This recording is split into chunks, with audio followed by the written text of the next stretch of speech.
Well, the fact is he resigned over the crackdown by the military, basically on principle. What do you think of that principle? Well, he is free, and he was free to take whatever decision he wanted to take, or to resign. But now we are in the midst of a very serious battle, if you wish, against terrorism, against chaos, against dividing the country. And you have to be very serious about that.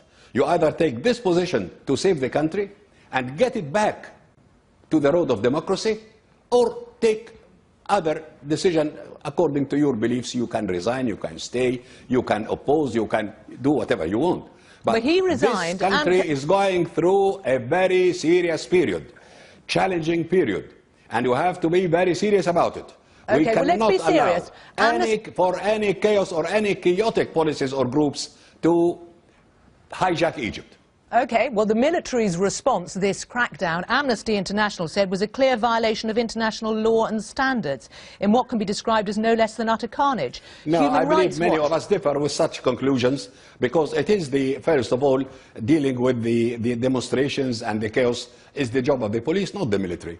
And bear in mind, I know what you think, but you should bear in mind that this was a popular revolution, and the popular revolution had its good reasons. Mr. What happened in Rابعة, in fact, was...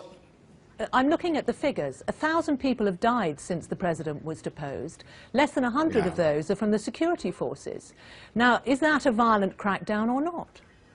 Well, I'm not sure about your figures, but certainly we have seen attacks against police stations.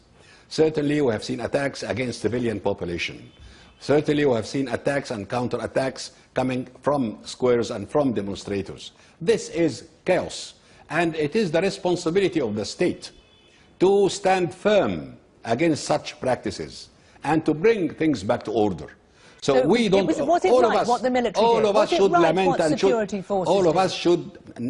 None of us would accept the bloodshed coming from whatever direction. But the fact remains that we have to bring discipline back to this country while maintaining law and order. We are so sorry for all those who lost their lives, including the civilians and the officers.